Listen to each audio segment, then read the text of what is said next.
Hello everybody, welcome to another week of Valpo Basketball Preview, along with head coach Bryce Drew. This is Todd Ickow. Great to have everybody along for what should be a tremendous week of Valpo Basketball. It comes down to the final regular season week, and as it turns out, the two teams you're fighting in the standings, the two teams you play this week. It's a race here for second, third, and fourth. The three teams involved, Valpo, Wright State, and Cleveland State, and that's what's on the schedule this week. You know, it's great to be in this position and have this opportunity. Obviously a very challenging week with these two teams, and especially the first one being on the road, at Wright State for senior night. They have, quite a few seniors that account for about 60% of their scoring, so I'm sure they're going to be a little extra fired up. And as we set the table here for the game on Tuesday night, it's a huge swing game. If you win, there's a realistic chance for the number 2 seed. If you lose, it looks like it's going to be the 4 seed. And there's a huge difference every year in the Rising League between the 2 and the 4. But this year is really a humongous difference, because you would have to first win a game, and then to get up to Green Bay, you'd have to win another game just to get into the Final Four. And then you would be playing Green Bay on their home court. So it's a very difficult task as the 4 seed this year. So important Tuesday night's game. No question. I think that's one thing that makes our conference unique, and I really like the format, is that you reward, the top couple teams to give them those buys. And so anytime that you only have to win 2 games to go to the tournament instead of 4, I think any coach would take that. I like the format as well. The Rising League sometimes takes a little criticism. I think, hey, if you don't like it, go win the games in the regular season and set yourself up like you guys did for 2 years in a row to get the double bye and the games on your home court. It puts importance in the regular season. I like that. So do I.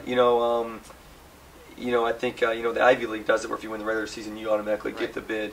And I think it's definitely good that you give the teams that have performed well throughout the 2-3 month period some games by if they deserve it. Let's talk about Wright State. You played them way back early on in the year. It was not a good game for the Crusaders. What needs to change? And let's talk a little bit about their team. They've gotten great play from their inside guys, especially A.J. Packer. A little different than a lot of the other teams in the conference that rely on their perimeter players, their wing players. They're a team that gets a little more scoring inside.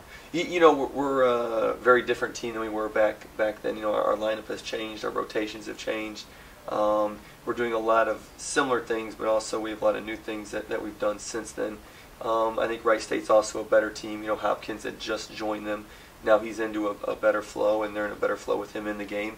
So I think both teams are a lot better than they were when we played, back at the beginning of the conference season. Your team has gotten, and we talk about this every week, different contributions from different guys. But I think what's been really nice the last 2 weeks, looks like Alec Peters is rounding back into the form we saw early on this season. And we kind of had a hunch going into the game this past Saturday that he would have a big game, and obviously he carried you offensively.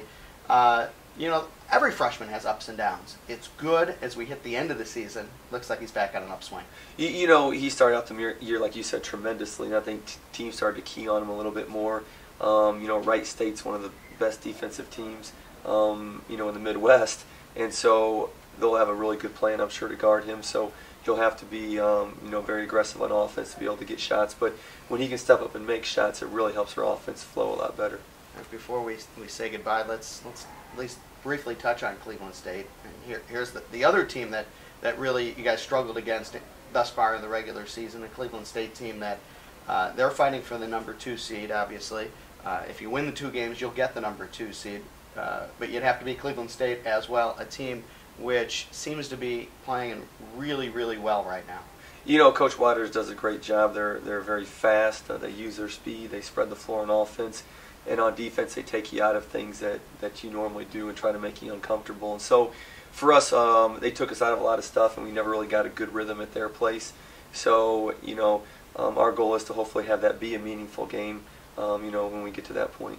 On that note, they take you out of things with their defense. They're physical. Wright State's physical defensively as well. Is there anything to the fact that maybe the physicality of those two teams hurt you guys in the matchups earlier? We'll see. I think the second time around you get a better understanding if maybe it's just a one-time thing. But if we get beat by the same ways, then we'll try to reevaluate if we play them a third time. Good luck this week. Thanks, Todd. Head coach Bryce Drew, and we'll talk to you next week on Valpo Basketball Preview.